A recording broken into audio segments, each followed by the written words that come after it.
Hello everyone. In this video, I will be discussing how pointers are used with arrays. I will be discussing how to access 1D array using a single pointer. Then I will be discussing how it is done dynamically.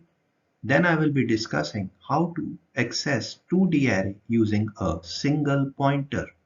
I will be also discussing how to dynamically access the elements of a 2D array using single pointer. So let's go.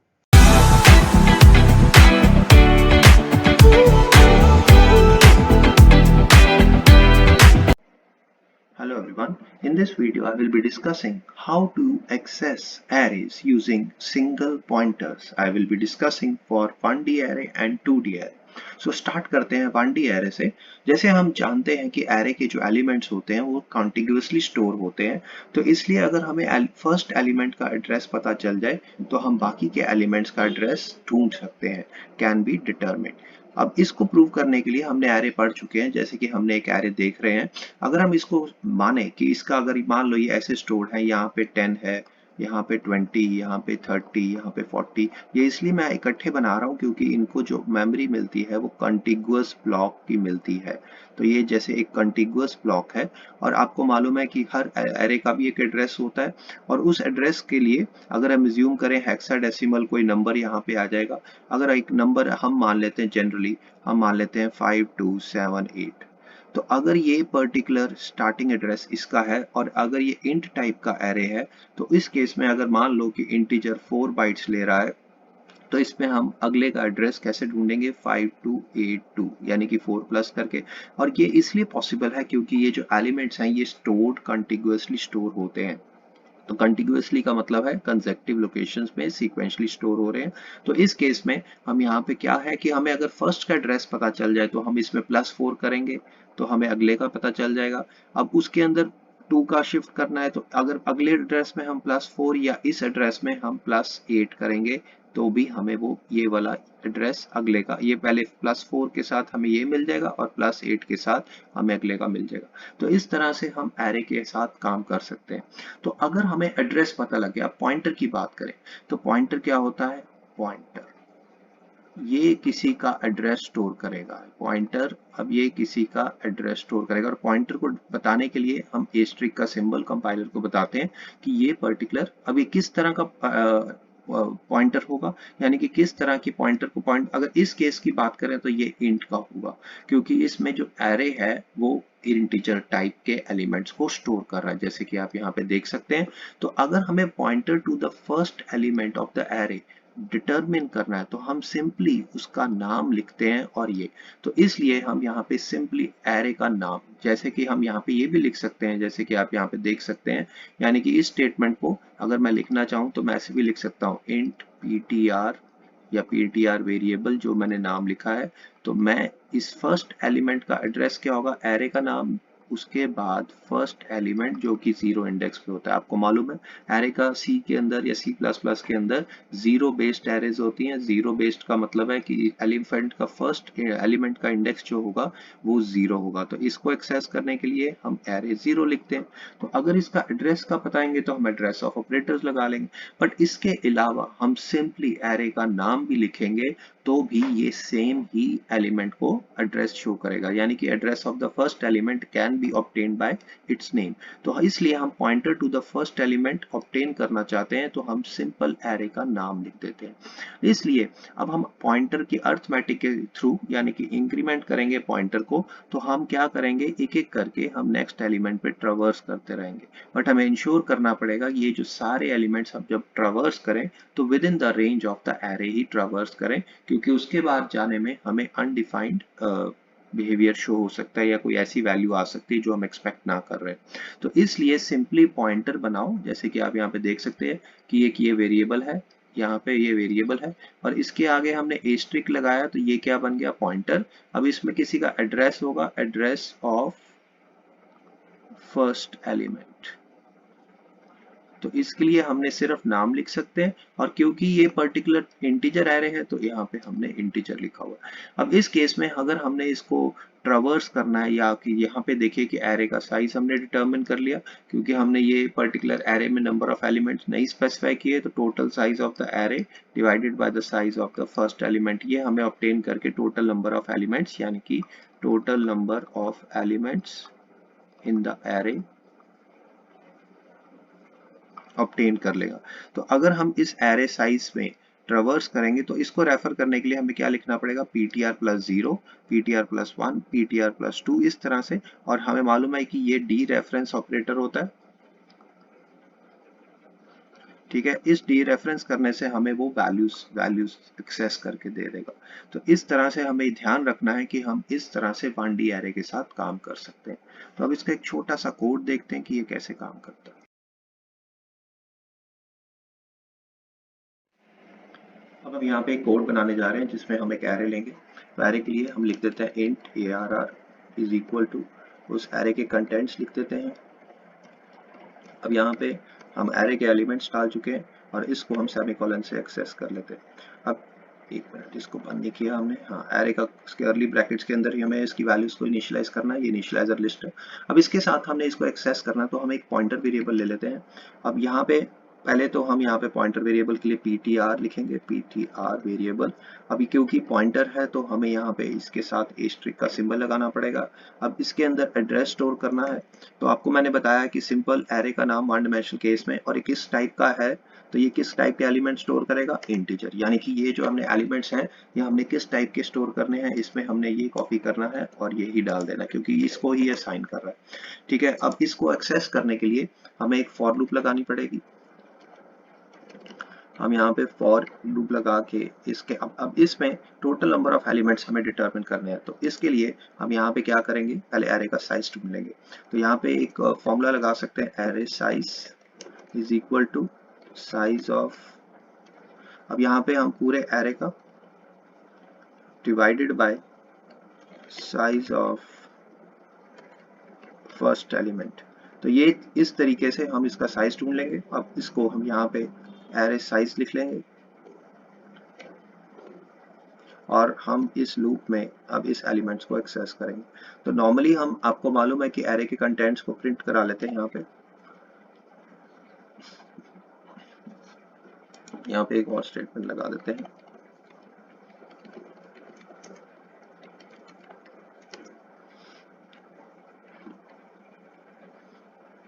या हम ऐसे लिख सकते हैं। अब ये सी out के लिए हमें यहाँ पे हैश इंक्लूड कर लेना चाहिए। जैसे कि आपको मालूम है हम अक्सर अपने अब तक कोडिंग में करते हैं हैश इंक्लूड, और उसके साथ हम यूजिंग नेम स्पेस भी यूज कर लेते हैं ताकि हमें बार बार एसटीडी के साथ लिखना ना पड़े। ओके, तो यहाँ पे अब हमने ये यूज कर लिया। अब हम इसके कंटेंट्स को प्रिंट करते हैं। तो क्योंकि हमने एरे के कंटेंट्स को प्रिंट करना है यूजिंग पॉइंटर नोटेशन, तो यहाँ पे हम डी रेफरेंस पहले करेंगे। पहले तो हम पॉइंटर का नाम लिख लेते हैं, एक मिनट, पहले ptr। अब क्योंकि हमने प्लस आई करना है हर बारी, और इसको हमने डी रेफरेंस करना है, तो ये हमारे पास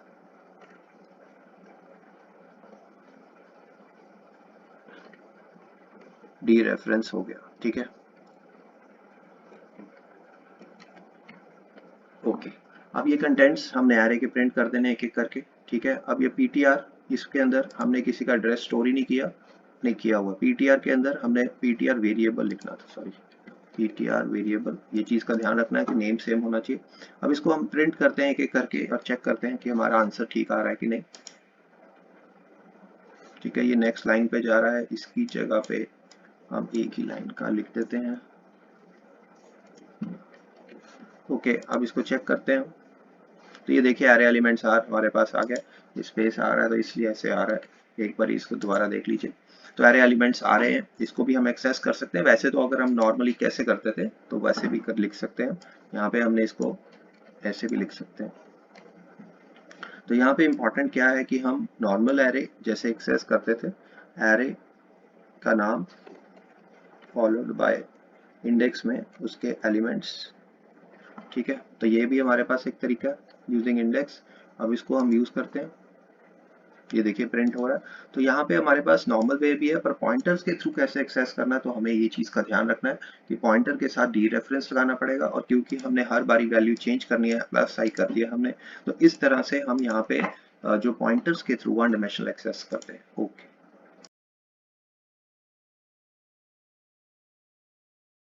हैं कि 1D एरे को हम डायनेमिकली कैसे एलोकेट कर सकते हैं, क्योंकि डायनेमिक एलोकेशन भी बहुत इंपॉर्टेंट होती है।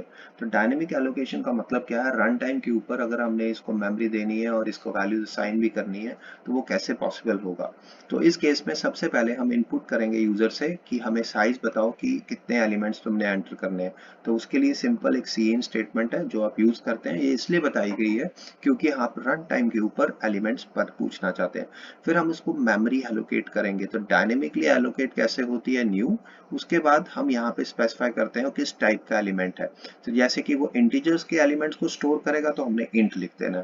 उसके बाद हम जब स्क्वायर ब्रैकेट्स लिखते हैं तो इसका ये मतलब है कि ये एरे की रिप्रेजेंटेशन है, यानी कि इसके अंदर हम साइज लिख देंगे तो वो बता देगा कि टोटल नंबर ऑफ एलिमेंट्स वो कितने स्टोर करने के लिए यूज किया जा सकता है। और क्योंकि ये हीप पोर्शन में जाता है तो हमें एक पॉइंटर वेरिएबल लेना पड़ेगा, और ये पॉइंटर वेरिएबल किस टाइप के एलिमेंट स्टोर करेगा, इंट। तो ये चीज का हमें ध्यान रखना है कि जब भी डायनेमिक मेमोरी एलोकेशन होगी, डायनेमिक मेमोरी एलोकेशन ये जो हम बात कर रहे हैं ये कहाँ पे होगी, हीप में, हीप मेमोरी में, heap portion of memory, heap portion of memory. तो इसलिए हमें इसको एक्सेस करने के लिए वी नीड अ पॉइंटर। तो पॉइंटर टू एरे, ठीक है। अब ये पॉइंटर और ये बताता है दिस इंडिकेट्स इट्स टाइप। तो टाइप और ये होता है फॉर यूज्ड विद एरेस। तो इस चीज का आपको ध्यान रखना है कि ये चीजों का कि जब भी आपने डायनेमिकली एलोकेट करनी है। अब आगे चलते हैं, इसको पॉपुलेट करेंगे और उसके बाद एक्सेस करेंगे। तो populate can display the elements. Populate के लिए हम एक एक करके नॉर्मली जैसे एक पर्टिकुलर एरे के एलिमेंट्स को इनपुट करते हैं वो यूज कर सकते हैं, या हम कोई असाइनमेंट यूज कर सकते हैं, जैसे कि हम यहाँ पे लिख सकते हैं array of i is equal to i into 10 + 1, ऐसे ये 11 आ जाएगा। या कोई भी i+1 भी लिख सकते हैं, i+1 इंटू 10। तो ये वैल्यूज हम इस तरह से भी असाइन कर सकते हैं या यूजर से इनपुट भी ले सकते हैं। उसके बाद हम सिंपली प्रिंट कर देंगे। तो प्रिंट के लिए हमें मालूम है कि एरे के कंटेंट्स को हम एक एक करके, यहाँ पे हमने एरे का जब नाम लिखते हैं तो बेसिकली ये जो डायनेमिक एलोकेट हुआ हुआ है तो उस तरह से भी कर सकते हैं, या हम पॉइंटर्स नोटेशन के साथ भी कर सकते हैं ऐसे करके। तो ये चीज का हमें ध्यान रखना है कि हम नॉर्मली ही यूज करें ताकि हमें एक्सेस करना भी आसान लगता है। उसके अलावा अब हमने सी प्लस प्लस में काम कर रहे हैं, तो सी प्लस में ऑटोमेटिक नहीं होती। यहाँ पे क्या होती है कि मैनुअल, हमें has to ensure user has to ensure memory gets freed to avoid memory leak। यहाँ पे क्या होता है, ऑटोमेटिक गार्बेज कलेक्शन नहीं होती, यहाँ पे मैनुअल होती है। तो हमें डायनेमिकली जो भी एलोकेट की है मेमोरी उसको क्या करना पड़ेगा, फ्री। तो फ्री करने के लिए हमें जब भी एरे के साथ फ्री करना है तो हमें ये ऑपरेटर जो सबस्क्रिप्ट होता है पहले लगाना पड़ेगा डिलीट के साथ। तो हमने उसके बाद वेरिएबल का नाम, तो इस तरह से ये हम एरे को डायनेमिकली एलोकेट और फिर फ्री कर सकते हैं। तो अब हम इसका यूजेस भी बात कर लें। यहाँ पे हम यूजेस की बात करें तो ये जो डायनेमिकली एलोकेट करके हम बेसिकली पॉइंटर्स के साथ एफिशिएंट ट्रैवर्सल कर सकते हैं और मैनिपुलेशन कर सकते हैं एरे एलिमेंट्स के ऊपर। तो ये स्पेशली अब होता है जब हमने डायनेमिकली एलोकेट करना हो। डायनेमिक एलोकेशन का फायदा यही होता है कि स्टैटिक और डायनेमिक में फर्क क्या है कि अगर आप ऐसे लिखते हैं तो अगर आपके जैसे अगर आपने एरे का साइज लिख दिया 20, तो यहाँ पे अगर आपने फिक्स कर दिया कि 20 एलिमेंट्स तो आएंगे ही, तो 20 ब्लॉक, तो इस 20 एलिमेंट्स के लिए उसने यहाँ पे ब्लॉक रिजर्व कर दिया। तो यहाँ पे इसका मतलब है कि ये फिक्स्ड होता है। तो इस केस में यहाँ पे मेमोरी अगर मान लो 5 को मिल रही है तो वो वेस्टेज हो जाएगी 15 की। तो इस सब को अवॉइड करने के लिए हम डायनेमिकली एलोकेट करते हैं। अब इसका हम कोड देखते हैं कि ये कैसे काम करता है।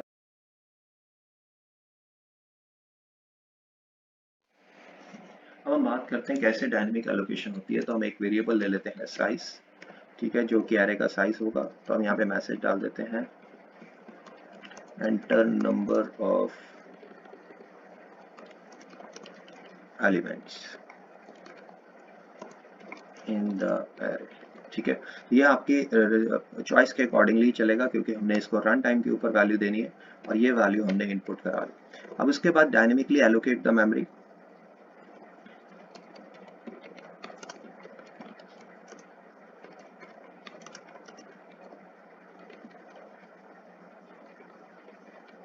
अब इस डायनेमिक एलोकेशन के लिए हम क्या करेंगे, हमने अभी भी बात की है कि सबसे पहले हमें यहाँ पे लिखना पड़ेगा न्यू, उसके बाद डाटा टाइप, किस टाइप का एरे होगा, और उसके बाद उसका साइज कितना होगा। तो यहाँ पे हमने साइज वेरिएबल ले लिया। अब इसको क्योंकि हमें पता है कि ये एक पॉइंटर नोटेशन के साथ यूज किया जाता है, तो इसलिए हम यहाँ पे लिखेंगे एरे का नाम या पॉइंटर वेरिएबल का नाम, जैसे कि हम यहाँ पे ARR लिख दिया, क्योंकि ये हीप पोर्शन में जाता है तो इसलिए इसको पॉइंटर भी बनाना पड़ेगा। और यहाँ पे वो किस टाइप का होगा, तो ये हमें इस तरह से एलोकेशन करनी पड़ती है। तो याद रखना कि अगर हमने मेमोरी एलोकेट करनी है इन केस ऑफ एरे। अब उसके बाद एलोकेट करने के बाद हम यहाँ पे चेक भी कर सकते हैं कि हमने वैलिड हुई है कि if pointer is not equal to null, इस तरह से हम चेकिंग भी कर सकते हैं। बट फॉर द टाइमिंग मैं सीधा सीधा चल रहा हूँ। तो यहाँ पे मैं एक एक करके एलिमेंट्स को इनपुट या उसके लिए कोई स्टेटमेंट लिखूंगा। तो यहाँ पे for int i is equal to 0, ठीक है, i less than size i plus plus, ठीक है। तो यहाँ पे मैं इसके लिए यहाँ पे इनको सीन भी कर सकता हूँ, या मैं सिंपल एरे के एलिमेंट्स को एक्सेस कर सकता हूँ। तो यहाँ पे मैं लिख देता हूँ array i is equal to, जैसे कि अगर मैं मान लो आई प्लस 1 इंटू 10 लिख देता हूँ। अब ये एक बारी मैंने इसको मेमोरी एलोकेट कर दी, ठीक है। अब इसको मैंने एलोकेट वैल्यूज को इनिशियलाइज कर दिया, इनिशियलाइजिंग, या यहाँ पे पॉपुलेटिंग एरे कह सकते हैं इसको, पॉपुलेटिंग एरे, ठीक है। अब इसके बाद मैंने इसको प्रिंट कराना है। तो यहाँ पे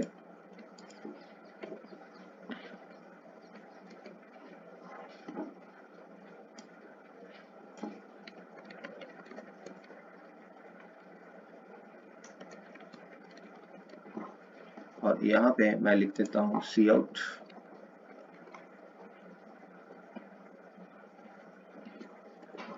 तो ये मैंने यहाँ पे एलिमेंट्स को प्रिंट करा दिया, ठीक है। और अगर मैं हर बारी सेपरेट लाइन पे चाहता हूँ या जैसे भी चाहता हूँ, उसके अकॉर्डिंगली यहाँ पे मुझे मैसेज आ जाए थोड़ा सा, ओके। और बाद में हमने जो डायनेमिकली एलोकेट मेमोरी की है उसको हमें डिलीट भी करना पड़ेगा। तो हम यहाँ पे लिखेंगे डिलीट, और उसके बाद एरे का जो भी वेरिएबल पॉइंटर वेरिएबल है उसका नाम।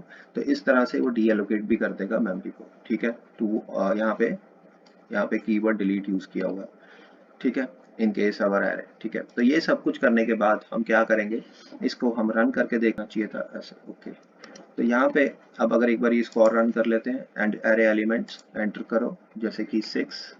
तो यहाँ पे वो एलिमेंट्स एंटर करने के बाद पॉपुलेट, यहाँ पे इसकी जगह पे आप सी इन भी यूज कर सकते हैं, जैसे कि अगर हमने यहाँ पे यूज किया हुआ है यहाँ पे एरे ऑफ आई, ओके। तो ये आप input at the run time भी कर सकते हैं। तो टोटली ये जितनी मेमोरी चाहिए उतनी, जितना हमने साइज स्पेसिफाई किया उतनी ही मेमोरी एलोकेट करेगा। तो ये मेमोरी एफिशिएंट होता है, डायनेमिकली एलोकेट हमने ऐसे किया हुआ है, ओके। तो यहाँ पे चीज़ का याद रखना कि आपको यहाँ पे इस तरह से ही यूज करना चाहिए अगर आप मेमोरी के एफिशिएंट प्रोग्राम्स बनाना चाहते हैं। तो यहाँ पे बस हमने ये चीज़ का ध्यान रखना है कि यहाँ पे ये जो पॉइंटर लिखा हुआ है हम पॉइंटर भी लिख सकते हैं। तो जैसे अगर मैं इस स्टेटमेंट की जगह इसको मैं कमेंट कर लेता हूँ, और यहाँ पे पॉइंटर नोटेशन के थ्रू भी लिखा जा सकता है। उसके लिए मुझे बस पॉइंटर्स की तरह डी रेफरेंस करना पड़ेगा इसको, और ये देखिए। तो यहाँ पे अगर मैं ऐसे भी लिख देता हूँ और एक्सेस के टाइम पे भी मैं ऐसे काम करा सकता हूँ। तो ये देखिए 5। तो ये इस तरह से एलिमेंट्स ये डायनेमिकली भी एलोकेट कर देता है। तो इस तरह 1D एरे के साथ हम काम करते हैं जब हमने डायनेमिकली एलोकेशन करनी। जा रहे हैं कि पॉइंटर्स को हम 2D एरे के साथ कैसे काम करते हैं। तो हम डिफरेंट पॉइंटर नोटेशंस हैं हमारे पास 2D एरे के साथ काम करते हुए, उनको एक्सेस करना और मैनिपुलेट करने के लिए।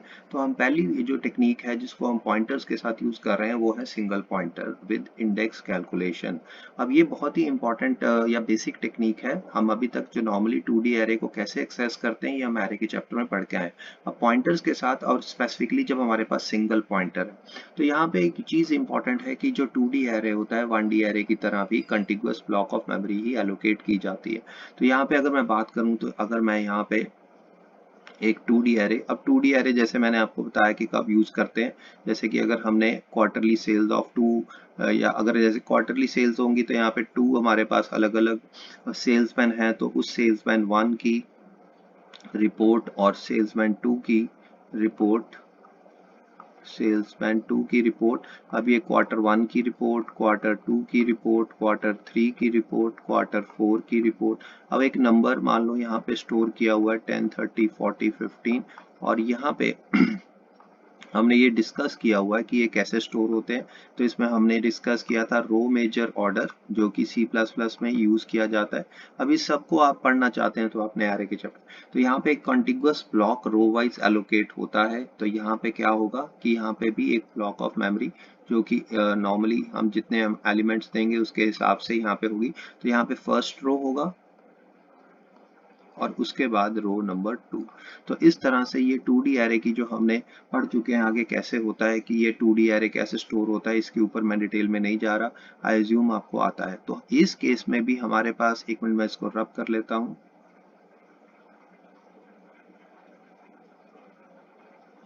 ओके,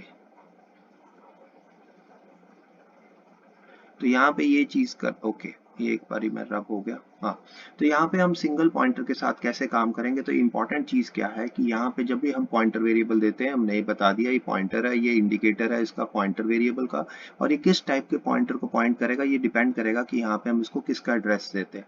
तो यहाँ पे इंपॉर्टेंट क्या है कि अगर हमने 2 डायमेंशनल का एड्रेस देना है तो हमें एक तरीका है कि हम उसको ऐसे लिख दें, या सिंपल हम एरे ऑफ 2D भी लिख सकते हैं, ठीक है, नाम पे। बेटर क्या होता है कि अगर हमने इसको एड्रेस रेफर करना है या एरे रेफर करना है, तो D referencing the 2D array name, तो उसका जो एरे का नाम है उसके आगे हम डी रेफरेंस ऑपरेटर लगा देंगे तो भी ये काम करेगा। तो इस चीज की तरह हमें यहाँ पे ध्यान रखना है कि अगर हम इस पर्टिकुलर 2D एरे का एड्रेस इस पॉइंटर वेरिएबल को असाइन करना चाहते हैं, क्योंकि हम सिंगल पॉइंटर के साथ, यहाँ पे ये सिंगल पॉइंटर है, तो उस केस में हमें यहाँ पे एरे के नाम के साथ डी रेफरेंस ऑपरेटर लगाना पड़ेगा। तो यहाँ पे जो डी रेफरेंसिंग की है, द 2D एरे नेम, ये क्या करेगा, इसका एड्रेस देगा, यानी कि ये जो वैल्यू होगी ये कोई एक एड्रेस वेरिएबल होगी, तो इसलिए अगर आप इसको प्रिंट करेंगे तो ये 0x से शुरू होती नजर आएगी। अब आगे चलते हैं कि हम यहाँ पे फिर क्या करेंगे, जैसे कि हमने 1D एरे में किया है कि हम पॉइंटर अर्थमेटिक के साथ एक एक बाकी के एलिमेंट्स को एक्सेस कर लेंगे। तो यहाँ पे हमें मैनेज करना पड़ेगा कि हमें रोज और कॉलम्स के इंडिसेस को मैनेज करना पड़ेगा। तो इस चीज के लिए हमारे पास एक तरीका क्या है कि हम पॉइंटर वेरिएबल के आगे, उस वेरिएबल के आगे उस आई इंटू यानी कि नंबर ऑफ कॉलम्स, यानी कि अगर हम एक रो का जंप लें और उसमें पर किस एलिमेंट पे जाना है तो उसके लिए ये, तो ये हमें एक दे देगा कि रो कौन सी रो पे जाना है, और ये हो जाएगा particular element in a row, particular element in a row. ठीक है, तो इसलिए हमने यहाँ पे पहले इसके लिए रो वाइज, रोज के अकॉर्डिंगली ट्रावर्स करना है और फिर कॉलम्स के अकॉर्डिंगली। तो यहाँ पे हमने ये दो पर्टिकुलर फॉर लूप्स इसलिए लगाई हैं, और ये पर्टिकुलर एलिमेंट हम इस तरह से एक्सेस कर लेंगे। तो यहाँ पे अगर हम इस नोटेशन से स्क्वायर ब्रैकेट नोटेशन भी यूज कर सकते हैं, या हम जैसे अपनी तरीका है डी रेफरेंसिंग के साथ भी काम कर सकते हैं। अदरवाइज अगर हम चाहें तो ये access element within the current column अगर हमने करना है, तो एक और तरीका है कि अगर हमने रो वाइज का जंप लेना है तो हम एक रो पॉइंटर यहाँ पे पहले लिख लेते हैं, जैसे कि हमने यहाँ पे पहली बार लूप लिखी जिसमें हम रोज के वाइज ट्रावर्स कर रहे हैं। तो उसके बाद हमने एक रो पॉइंटर बनाया, जो पॉइंटर है तो हमने ये लगा दिया, किसको पॉइंट करेगा, int टाइप को, और इसके अंदर किसका एड्रेस आएगा, जो हमने पहले से ये पॉइंटर वेरिएबल जैसे ptr लिखा है, यहाँ पे जूम कर लेना, ptr var है। तो यहाँ पे ये ptr एक्चुअली ptr var जो हमने ऊपर लिखा है यही वाला है। तो उस केस में यहाँ पे हम प्लस आई लिखेंगे, और उसके बाद नंबर ऑफ कॉलम्स यहाँ पे पहले से पता होने चाहिए कंपाइल टाइम के ऊपर, तो वो हमें गिवन ही होता है, जैसे कि आप यहाँ पे देख सकते हैं कि हमें नंबर ऑफ कॉलम्स दिए हुए हैं। तो उसके बाद हमने जस्ट उसके करंट रो पे स्टार्टिंग से एंड तक जाना है, तो उसके लिए हमने 0 से शुरू करके नंबर ऑफ कॉलम्स तक की लूप लगानी, क्योंकि एक रो में नंबर ऑफ कॉलम्स जितने यहाँ पे होंगे। अब यहाँ पे इंपॉर्टेंट क्या है कि इस नोटेशन में जो नंबर ऑफ कॉलम्स होंगे वो सभी के सेम होंगे, यानी कि एक रो में नंबर ऑफ एलिमेंट्स कितने होंगे, सेम।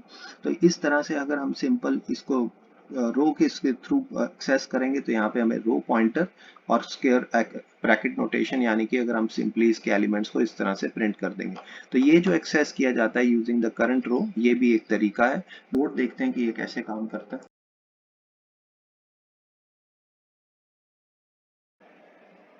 अब हम बात करते हैं कैसे हम सिंगल डिमेंशन एरे, तो हम यहाँ पे 2D एरे को सिंगल पॉइंटर के साथ यूज करते हैं।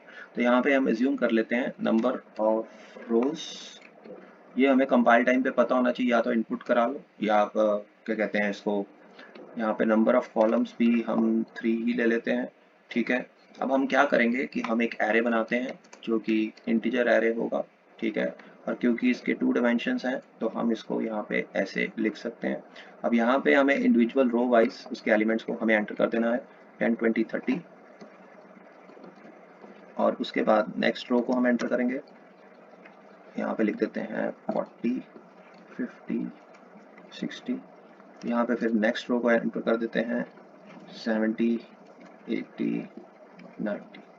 तो इस तरह से अगर हम बात करें कि हमने यहाँ पे 2 डायमेंशनल एरे को डिक्लेयर कर दिया है। अब इसके बाद हमारा नेक्स्ट टारगेट क्या होगा, ये देखिए यहाँ पे अगर हम इसको स्पेसिफाई करें तो यहाँ पे ये भी लिख सकते हैं नंबर ऑफ, यहाँ पे number of rose and columns के लिए ये यहाँ पे हम ऐसे लिख देते हैं नंबर ऑफ कॉलम्स। ठीक है, रोज ये अपने आप डिटरमिन कर लेगा, नहीं तो हम लिख भी सकते हैं यहाँ पे नंबर ऑफ रोज। ओके, तो यहाँ पे इसके बाद हमने इसको एक्सेस करना है तो हमने यहाँ पे एक पॉइंटर वेरिएबल बनाना है। अब ये पॉइंटर वेरिएबल क्या होगा, ये पहली बात, हम पॉइंटर वेरिएबल बनाते हैं ptr वेरिएबल। ठीक है, हम ptr भी लिख सकते हैं, और ये पॉइंटर होगा तो हमें ये बताना है, और क्योंकि ये एक इस पर्टिकुलर 2D एरे का एक्सेस करेगा तो असाइन कर दिया हमने यहाँ पे assigning the address of the first element. तो ये एक तरीका है, और ये किसको पॉइंट आउट कर रहा है, यहाँ पे इंट। ठीक है, तो इस तरह से भी हम इस नोटेशन को यूज कर सकते हैं। अब इसके बाद हमने एक एक करके एलिमेंट्स को एक्सेस करना है, तो वो पॉइंटर वेरिएबल्स को पहले हम इनपुट करेंगे, इनपुट तो हमने किया हुआ है, उसके बाद हम इसको एलिमेंट्स को प्रिंट कर देते हैं। तो एलिमेंट्स इन 2D एरे हम ये लिख सकते हैं elements in 2D array are. ठीक है, इस तरह से, और अब हमने यहाँ पे फॉर लूप लगा देते हैं। फॉर लूप चलेगी यहाँ पे नंबर ऑफ रोज की जितनी। ठीक है, और उसके बाद हम यहाँ पे एक और फॉर लूप लगा देते हैं जो यहाँ पे वो चलेगी नंबर ऑफ कॉलम्स के हिसाब से, कॉलम्स j प्लस प्लस। तो अब इस लूप के बाद हमने यहाँ पे इनको,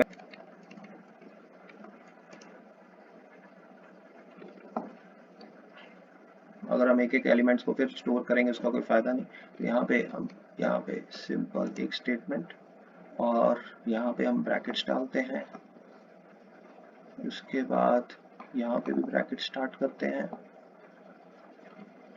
और इसके बाद हम ब्रैकेट यहाँ पे बंद करेंगे, और यहाँ पे हम डाल देते हैं सी आउट एंड ओके। अब अगर हम इन वेरिएबल्स के एलिमेंट्स को एक्सेस करते हैं तो यहाँ पे अगर हम इसकी वैल्यूज को प्रिंट करें तो यहाँ पे देखिए ये हमारे पास कंटेंट्स प्रिंट हो रहे हैं इस पर्टिकुलर एरे के, जो कि 2 डायमेंशनल है। तो यहाँ पे एक नोटेशन तो ये है, दूसरा नोटेशन है कि अगर हम इसको डायरेक्टली पॉइंटर्स के साथ करना चाहते हैं तो यहाँ पे मैं इसको ऐसे भी लिख सकता हूँ। ये देखिए, इसको मैं कमेंट कर देता हूँ, और इसकी जगह पे मैं यहाँ पे पॉइंटर नोटेशन के साथ भी लिख देता हूँ पॉइंटर वेरिएबल प्लस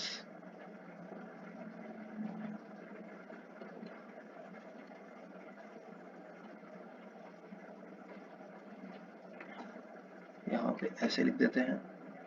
तो पॉइंटर वेरिएबल के साथ अब हम चेक करते हैं, यहाँ पे हमें इस तरह से भी एक्सेस किया जा सकता है। तो ये चीज़ का आपने ध्यान रखना है कि ये भी एक तरीका एक्सेस करने का। अब यहाँ पे एक और इम्पॉर्टेंट चीज़ है कि ये जो हमने असाइनमेंट की है इसको हम कमेंट कर देते हैं, और हम यहाँ पे देखते हैं कि अगर हम इसका एड्रेस, इसको जैसे हमने बोला है कि अगर हम इसका एड्रेस की जगह सिंपली एक डी रेफरेंस ऑपरेटर लगा के एरे का नाम लिख देते हैं तो ये क्या होगा, तो उस केस में भी ये हमें करेक्ट आउटपुट दे देगा। जैसे कि आप यहाँ पे देखेंगे कि ये देखिए करेक्ट आउटपुट आ रही है। तो डिफरेंट बेस हैं सिंगल पॉइंटर्स के साथ, क्योंकि एरे क्या है, कंटिन्यूअस ब्लॉक ऑफ मेमोरी है, और हमने मालूम है कि रो वाइज फॉर्म में स्टोर होता है C++ में। तो इस तरह से यहाँ पे एक्सेस होगा। पॉइंट ऑफ व्यू से हमें यहाँ पे जैसे कि 1 डायमेंशन में किया वैसे नहीं करना है, यहाँ पे इसको D referencing name of array, ये चीज का ध्यान रखना है। या फिर हम नॉर्मल तरीका जैसे कि हम, तो ये भी हमें एड्रेस ही रेफर करके देगा।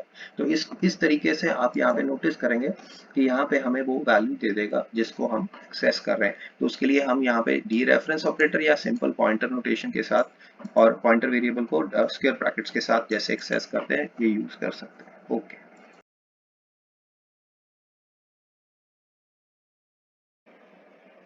अब हम एक और तरीका देखते हैं जिसमें हम एक रो पॉइंटर बनाएंगे। अब यहाँ पे हम रो पॉइंटर वेरिएबल ले लेते हैं, रो पॉइंटर, ठीक है। और क्योंकि ये पॉइंटर है तो इसके अंदर हम यहाँ पे पॉइंटर डाल देते हैं, ठीक है। अब ये हमारे पास इस पर्टिकुलर जो कि पॉइंटर वेरिएबल हमने बनाया हुआ है पहले से, ptr वेरिएबल, अब इसमें हम क्या करेंगे, इसको हम मल्टीप्लाई, हम क्या चाहते हैं कि हम रो वाइज का जंप लें। तो हमें मालूम है कि रोज पे ट्रावर्स तो कर ही रहा है, उसके बाद हम इसमें आगे कितना जंप लेंगे वो डिपेंड करेगा हमारे पास नंबर ऑफ कॉलम्स कितने हैं। तो आई इंटू, हम यहाँ पे लिख देंगे आई इंटू, थोड़ा सा स्पेस है, आई इंटू नंबर ऑफ कॉलम्स।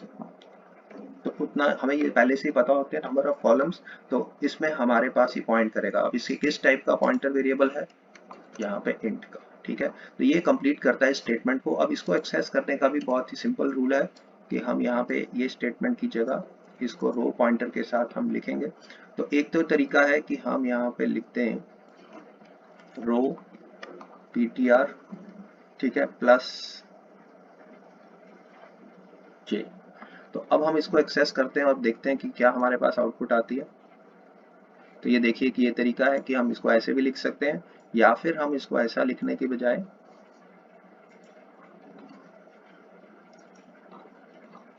इसको हम स्क्वायर ब्रैकेट नोटेशन के साथ भी लिख सकते हैं।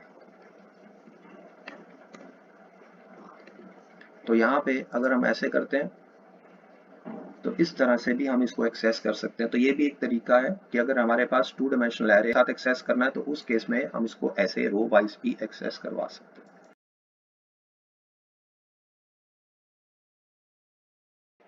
अब ये जो पॉइंटर टू 2D नोटेशन है जो हमने सिंगल पॉइंटर के साथ यूज किया है, इसकी सबसे बड़ी ड्रॉबैक क्या है या इशू इसके साथ क्या है कि इसमें जो रोज होती हैं वो फिक्स साइज की होती हैं। तो ये हमें does not provide flexibility to dynamically allocate memory for rows of different sizes. यहाँ पे ये डिफरेंट साइजेस का बहुत ही सिग्निफिकेंस है। तो आगे जाके हम इसको देखेंगे कि हम कैसे एरे ऑफ पॉइंटर्स और पॉइंटर टू एरेस में इसको कवर अप करते हैं। तो अभी तो हमने यहाँ पे सिंगल ही ये तरीका डिस्कस किया है, अपने आने वाली वीडियो में इसको भी डिस्कस करेंगे। ओके, भी 2D एरे को डिक्लेयर कर सकते हैं या एलोकेट कर सकते हैं मेमोरी को। तो उसके लिए हमें गेट करने पड़ेंगे रोज और कॉलम्स फ्रॉम द यूजर। तो हम यूजर को कह सकते हैं कि यूजर को रोज और कॉलम्स दे, क्योंकि हम चाहते हैं कि रन टाइम के ऊपर हम उसको उस साइज के ही स्पेसिफिक एलिमेंट्स दें।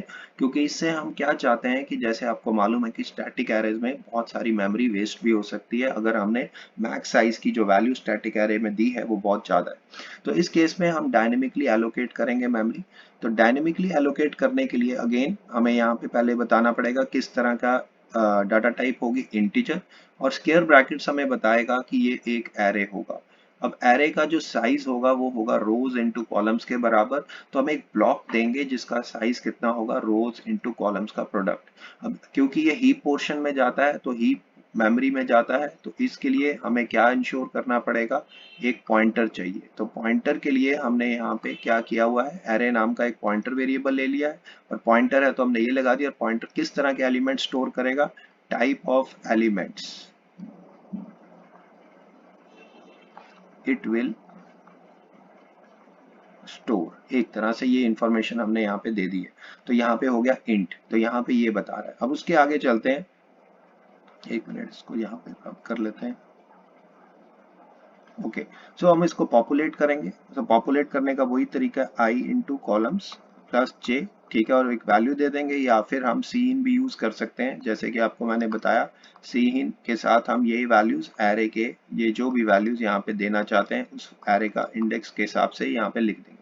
और उसके बाद हम इसको प्रिंट कराएंगे। तो इनके लिए हमने यहाँ पे उसके डिस्प्ले करने के लिए, कंटेंट्स के लिए, अब हमें मालूम है कि ये जो हमें चीज है ये हमें रो पे ले जाती है और उसके अंदर रो के अंदर स्पेसिफिक कॉलम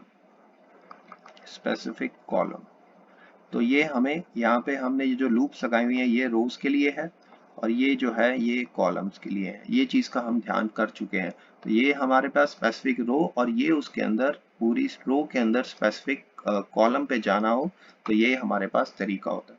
अब इसको जो हमें ये भी चीज का ध्यान रखना है कि जो हमने सी प्लस प्लस है उसमें हम जो फ्री करते हैं डायनेमिकली एलोकेट मेमोरी ये होती है मैनुअली और ये करनी भी जरूरी है तो so as to avoid memory leak, to avoid memory leak. तो ये डायनेमिकली एलोकेटेड मेमोरी को अगर हमने फ्री करना हो तो हम यहाँ पे डिलीट और उस एरे का नाम और स्क्वायर ब्रैकेट्स लगाते हैं क्योंकि ये एरे होता है। तो इस तरीके से ये काम करता है। तो आगे हम इसके यूजेस जैसे कि हम देखते हैं वन डायमेंशनल केस में ये हमें इस तरह से पॉइंटर्स के साथ एफिशिएंट पॉइंटर नोटेशन के साथ एफिशिएंट ट्रावर्सल और मैनिपुलेशन करने में जब हम डायनेमिकली एलोकेट करना चाहते हैं मेमोरी तब ये स्पेसिफिकली पॉइंटर नोटेशन ही प्रेफर की जाती है। अब हम इसका कोड देखते हैं और ये कैसे काम करता है।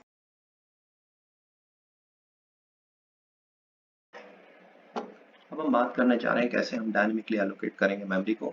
तो इसके लिए हम एक पॉइंटर वेरिएबल ले लेते हैं या हमें मालूम है कि हमने कैसे करनी है डायनेमिकली एलोकेट। तो हम यहाँ पे लेंगे int pointer variable is equal to new और क्योंकि हमने यहाँ पे साइज इंट टाइप के एलिमेंट्स डालने हैं और उसका नंबर ऑफ कॉलम्स नंबर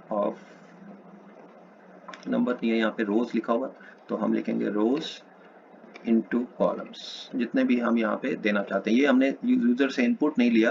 यहाँ पे आप सी इन स्टेटमेंट लगा सकते हैं, ठीक है। तो ये हमारे पास एक continuous block of memory reserve कर देगा। यू कैन ऑल्सो इनपुट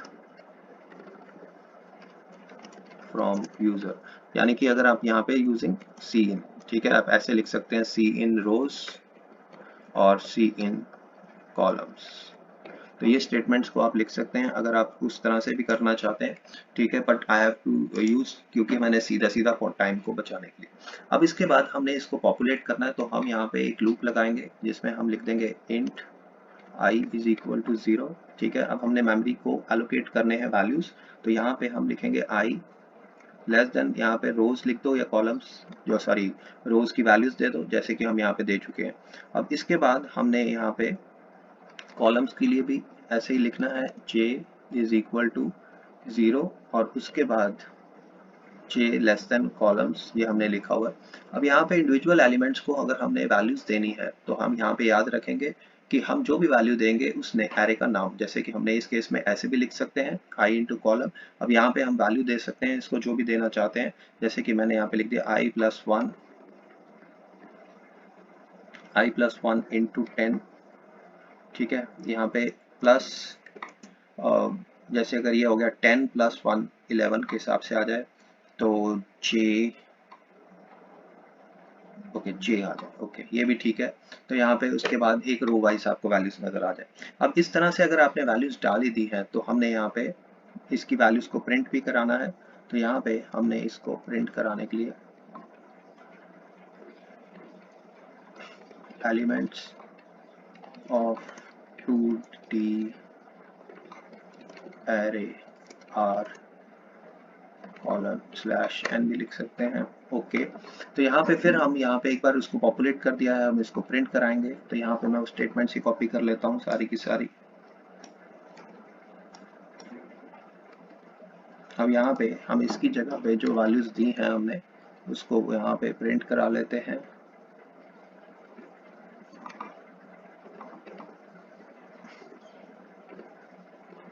और यहाँ पे मैं यहाँ पे इसको सेपरेटर भी लगा देता हूँ, ओके दिस, और इसके बाद ये, उसके बाद क्लोजिंग ब्रैकेट्स और एक लाइन सेपरेटर की हर बारी हमारे पास सेपरेट करेगा। और हमारे पास ब्रैकेट एक हम यहाँ पर स्टार्ट की है और अब ठीक हो गया। तो फाइनली हमने इसको डी एलोकेट भी करना है तो हम यहाँ पे लिखेंगे डिलीट, उसके बाद हम यहाँ पे एरे का नाम लिख देंगे, ठीक है, क्योंकि हमने स्क्वायर ब्रैकेट से क्या कर रहा है D allocate memory that is dynamically allocated, ठीक है, जो भी हमने डायनेमिकली एलोकेट किया है। तो यहाँ पे हम इसको यहाँ पे इस तरह से लिखेंगे, ये स्टेटमेंट हमारी फालतू आ गई है, ओके, तो अब हम इसके कंटेंट्स को चेक करते हैं और प्रिंट करने की कोशिश करते हैं। तो ये देखिए हमारे पास रो वाइज डाटा आ गया, जितनी भी हमने 3x3 दी है। तो ये वैल्यूज हमारे पास प्रिंट हो गई हैं। नो डाउट मैंने यहाँ पे इनपुट जो कराई है वो भी अपने यहाँ पे ये वैल्यूज हैं, इसके कैलकुलेशन के बेसिस पे यहाँ पे एंटर हो गई हैं। मोटा यहाँ पे बेसिक जो हमने मोटा मोटा सीखना है वो क्या है कि हमने यहाँ पे ये एलोकेट की है मेमोरी डायनेमिकली। ठीक है, डायनेमिकली एलोकेट मेमोरी, जो इंपॉर्टेंट लाइंस हैं इसमें। ठीक है, और ये जो हमने नोटेशन यूज की है हम ऐसे भी यूज कर सकते हैं, नहीं तो जैसे मैंने आपको बताया कि आप इसको ऐसे भी लिख सकते हैं। ये देखिए ऐसे,